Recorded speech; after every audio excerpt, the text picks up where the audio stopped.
Will our great red-blooded American company Netflix survive against that tyrannical communist mouse at Disney, along with his buddy China's premier bootlicker Tim Apple? What's gonna happen? The streaming wars are heating up with both Disney and Apple launching their own services next month, and they're pretty good. Lots of money behind them. Chinese money. Maybe not, I don't know. But are Netflix investors worried? Well, let's look at their earnings and let's see. Now we're gonna go over Netflix's earnings in this video, but honestly, trying to figure out things from earnings, it's kind of tough. That's why I always got a system for everything. And when it comes to earnings, instead of trying to look at fundamentals and predict what's gonna happen, our team just uses our quantitative earnings system. And if this face isn't convincing enough, let me explain. Basically, we have an algorithm that scans each market sector and determines which one is in the correct regime that we look for. So once we do that, we got a watch list generator that picks the best stocks with the highest probability of going higher into earnings. And then we get in around earnings and we make our money and we jump out. It's super quick. The trades only last a few days and it only takes us 20 minutes to execute, just like most of our systems. And it's nice because, again, even though I love looking into these companies and figuring out their business models, well, we don't have to.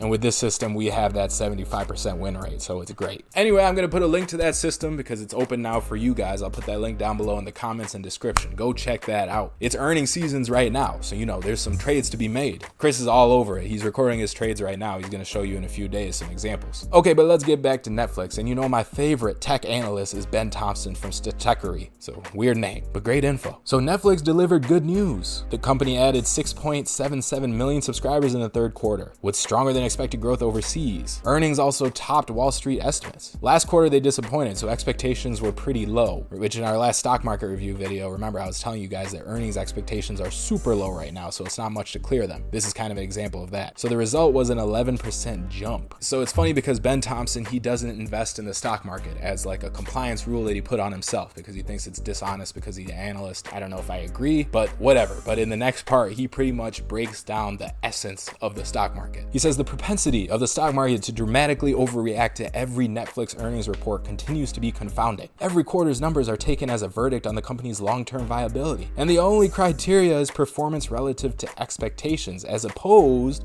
to an evaluation of the long-term fundamentals of the business. Oh, Ben, did you think that investors look at stocks through fundamentals with value analysis? Some do, they try, but the general market, it's all about expectations. If the market is expecting this and the company produces this, then the stock price is gonna go up. If the market is expecting this and the company produces this, then it's gonna drop. And especially with these tech companies, it's not about the value right now, it's about the expectation of the value in the future. So when they value tech companies at tens of billions of dollars, do you think that's based on what they're doing now? No, it's based on the idea that like Uber is gonna take over the world and there'll be no taxis anymore. And until that narrative is cracked for that tech company, the valuation will be super high, the stock price will be super high. But again, it's all expectation. So Elon Musk, he's real good at managing those expectations, sending out those little tweets, giving the market little hints as to how well they're doing, sending the stock price all over the place. So Ben Thompson explains here, he says last quarter earnings were so bad, and that's in quotation marks, I guess I'm on video, bad, and you can see this giant drop that happened after that earnings report. But he said it didn't make sense because they missed on subscriber numbers for explainable reasons. They had a really strong first quarter, which pulled their numbers forward, so they got a lot more in the previous quarter and were expecting less in the next quarter. And then they had a light content slate, not too many shows, no new Stranger Things, and then a price increase too. So he's saying it doesn't make sense because if you compare this quarter to last quarter, nothing much has actually changed. Yeah, and it's true, nothing fundamental has changed, but expectations have changed, and that's the market right there. That's all you gotta know. But again, determining those expectations and trying to figure out what the market will do around that earnings report, that's still tough. That's why we got our system, check it out. But what Ben says is that the earnings report that they actually released this quarter might be a little concerning. And if you look at the chart of the stock, look what it did. It jumped up, as high as 11%, right? But then it fell back down hard. So by the end, it was only up about 2.5% from the previous day. When you see a big reversal like that, that's not good. And then just look at today, and this is Friday that I'm recording this. It's another big down day. So the first reaction was the big, oh yeah, they beat earnings expectations. Stock shoots up and now it's being dragged back down. So Ben said that the earnings report might be bad because of a few things. First is because they didn't meet their subscriber growth rate. And it wasn't a huge miss, it was only 280,000. But that shows that they're pretty much tapped out for growth in the US. But the bigger issue is not that growth is tapped out because we saw that coming, but it's about the price elasticity of demand of Netflix. Because what have they been doing recently? They keep jacking up the price on us, right? And before, when they put the prices up, their subscriber growth actually didn't and change, but now it might actually be starting to affect things. So here was Netflix plan from the beginning, and it's pretty much every venture-backed company. This is what they do. First thing is expand and take as much market share as they can, lose as much money in the process as possible, because it's not about monetization. All you're trying to do is just raise money for your next round and burn it. Because once you have this giant market, in theory, then you could just turn on the monetization switch. Then you become profitable after years and years of taking over the whole market, which is why you're seeing these unicorns IPO now, like Uber or WeWork tried to.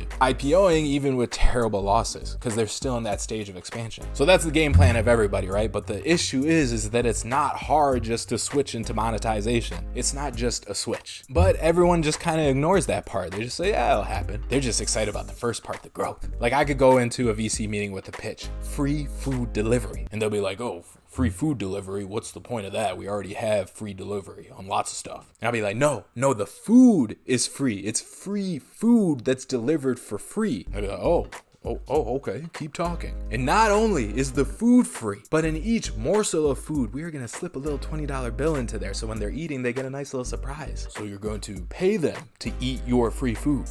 Yeah, that's exactly what we're gonna do. We're gonna lose billions. And by that point, a VC will be so excited, they'll just be soaked right through their pants, just take all my money. That's what they'll be saying. Because everyone only cares about the first part, but then the second part, the monetization, that's where everything falls apart, which is the part that Netflix is facing right now. But what a lot of founders do, the smart ones, what they do is sell off the company before they actually have to monetize. You sell the dream. Oh, we took over the whole market. Here, take it. Now you just have to flip a switch to monetize. Then the bigger company takes it and it folds within the bigger company. Like this WeWork CEO right here, Adam Newman. Genius guy, the way he flipped that. Now he's so rich, he doesn't even wear shoes in New York. Look at him. It is the new American dream. But yes, Netflix, they're facing problems now because they're trying to monetize more. So Ben explains how this quarter in the earnings report, they talked a lot about how their price increase has dampened their growth. So here's a quote from their letter. Since our US price increase earlier this year, retention has not fully returned on a sustained basis to pre-price change levels, which has led to slower US membership growth. Price increase, people are not happy. We had seen some elevated churn following our price increases in the US, and that ticked up and sustained through the quarter longer than it had in the past. So the whole price elasticity of demand,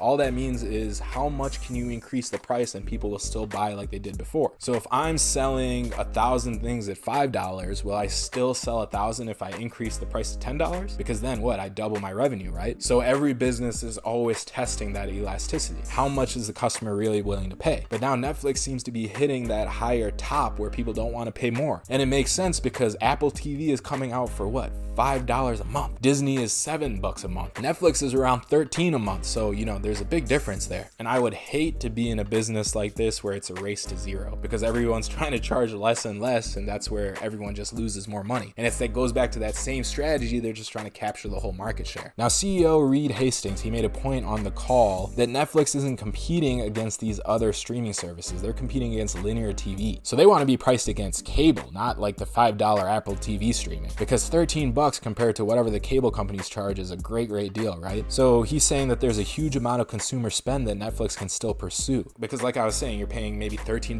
for Netflix, say you were paying $100 a month for cable. Well, the elasticity of demand, there's still more there. So he wants to be compared to cable as opposed to being compared to lower streaming services. And that's why he says that more streaming services are actually good for Netflix because they would hasten the collapse of linear TV. So as soon as people stop paying for cable, they'll move to Netflix, and Netflix will be the new cable. And this is what I explained in previous videos. Netflix has a different business model than Disney and Apple. So they're all competing, but at the same time, they're not really. Netflix is trying to be the new cable, like I was just saying. That's why they got all those shitty things on there, like those Hallmark movies. They're not Hallmark movies, but they're of the same quality. And you're thinking, why would a streaming service even have this? Is because cable has it. People still watch that. Now they treat Netflix like cable. Whereas Disney and Apple, they're doing something completely different. They're charging so low because it's really just a way, those streaming services, to promote their company. So Apple, you pay $5 a month, it's nothing. They're not making any money off that. They're actually losing money. But the idea is that you'll go buy their Apple products, their hardware. That's where they'll make their money back. So all that content that they're giving away for $5, it's like a big ad basically. Same thing with Disney. It's super cheap because they got a million other ways ways to monetize. They got amusement parks, they got merchandise, all this stuff. Netflix is just subscriptions, so they're in a different game trying to compete against cable. So Ben Thompson is still bullish on the company, and so am I. He thinks there's going to be a small number of streaming services that survive, with Netflix being one of them, and they're going to be the main buyer from all these studios once they realize that their streaming services are going to fail. They will become the new TV bundle, and then TV will just become sports. So they really shouldn't be compared to Apple and Disney. But as you can see, Netflix is getting pounded right now, so maybe expectations are changing and the market still has to realize what Netflix's real plan is. It's hard to tell what the expectations are right now and when they'll shift. And that's why it's easier for us just to use our quantitative earning system, because then we're just using math to determine the probabilities. We don't have to do the fundamental analysis. So if you're interested in that, definitely check it out because it's earnings season. Might as well start using it. And if you haven't already, make sure you subscribe to this channel and hit that notification bell so you get an email notification whenever our new videos come out.